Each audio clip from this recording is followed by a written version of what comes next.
Gracias, Yulisa. Gracias a los amigos oyentes.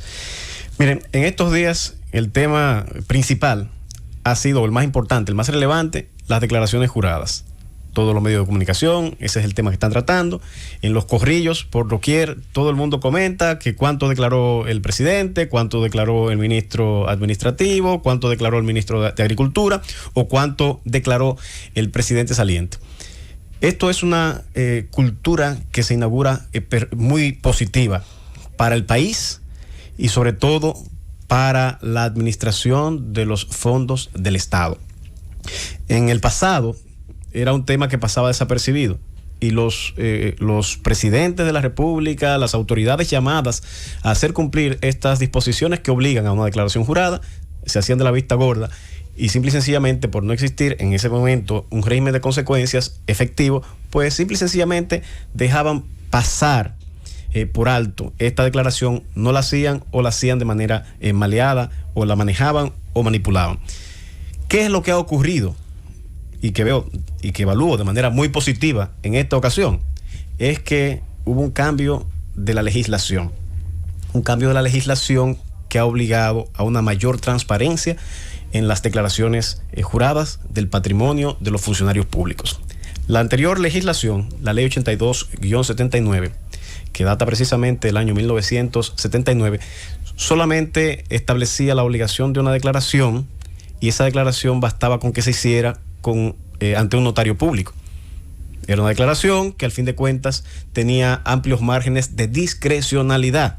Usted decía ahí a veces lo que tenía y otras veces, como decía Yulisa en el día de ayer, decía lo que usted quería tener al momento de salir de la administración del Estado.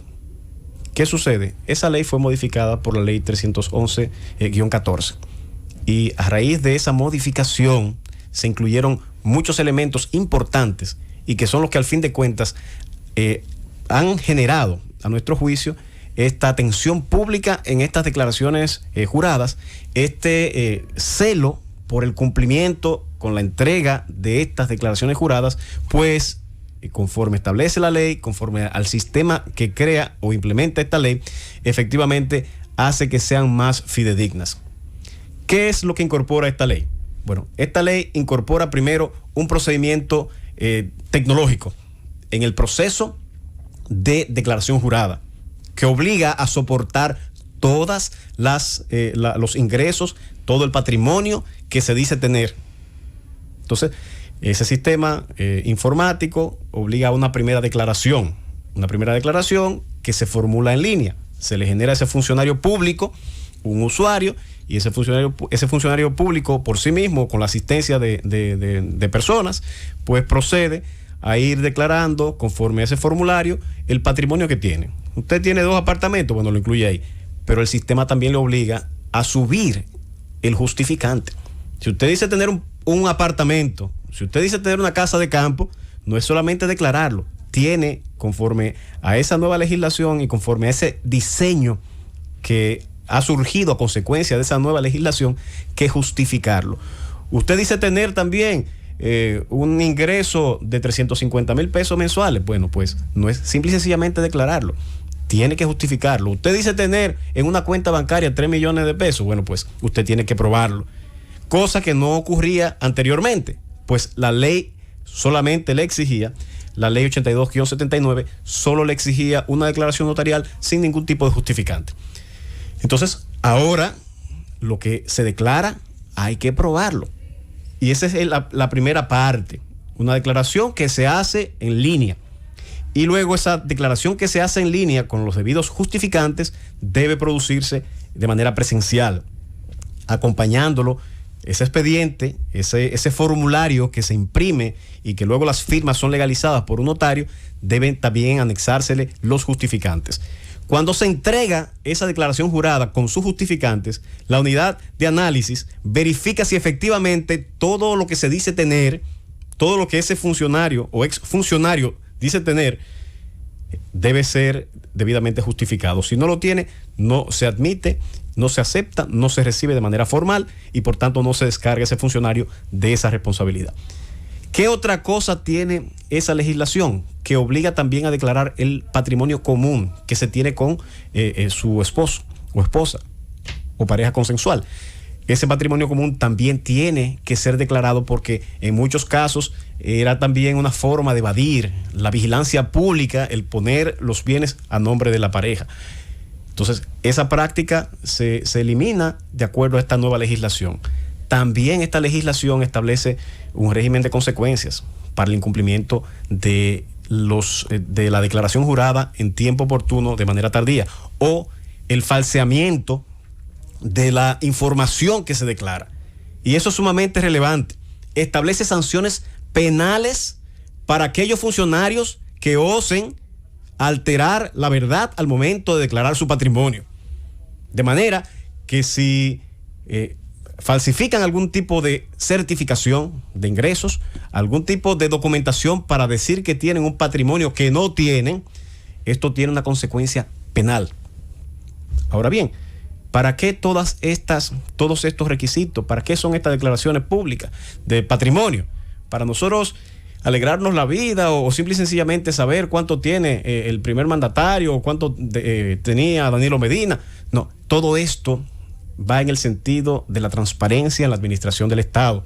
Estas declaraciones públicas permiten tener una más clara vigilancia de aquellos que administran la cosa pública y así facilitan las investigaciones en caso de enriquecimiento ilícito. De manera que si un funcionario público entra al Estado y dice tener 3 millones de pesos al momento de ingresar a desempeñar una función pública, luego no puede decir, sin justificarlo, que cuando termina su periodo de 4 años, bueno, tiene una fortuna de 600 millones de pesos. Entonces, ¿qué es lo que facilita esta declaración? Primero, ¿en qué benefician estas declaraciones? Primero, es que permite generar una cultura de transparencia, también reduce el margen de discrecionalidad de acción de los funcionarios públicos, también reduce esa sensación que tienen muchos funcionarios públicos de superhéroes, de superhombres y que no son ni pueden ser observados ni escrutados por la opinión pública ni por las personas. Los desnuda a los funcionarios públicos para que al fin de cuentas se dediquen a hacer lo que tienen que hacer y es administrar la cosa pública en favor de los ciudadanos. Pero también permite poder identificar a aquellos funcionarios que se han enriquecido de manera ilícita. El enriquecimiento ilícito, la investigación de casos por enriquecimiento ilícito también lo facilita. Y esto es un principio que ha sido incluido en la Constitución del 2010 y ratificado en la del 2015, en el artículo 146, cuando se declara la proscripción de la corrupción dentro del Estado. Y al establecer una especie de catálogo, de una serie de líneas generales que esta Constitución dicta para que se dicten leyes que tiendan a la reducción de los actos de corrupción, hay uno específico que se refiere a estas declaraciones juradas, dándole esta importancia cardinal que tiene en la persecución y reducción de los actos de corrupción. Al decir que es obligatoria, de acuerdo con las disposiciones de la ley, la declaración jurada de bienes de los funcionarios públicos, a quienes corresponde siempre probar el origen de sus bienes.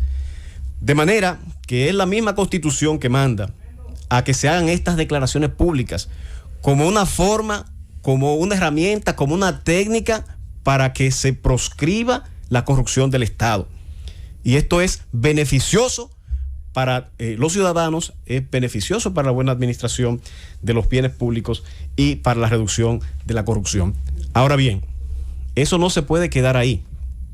Se hizo la declaración, se tienen los datos del patrimonio de un ciudadano, pero bueno, hay que investigar el origen de ese patrimonio.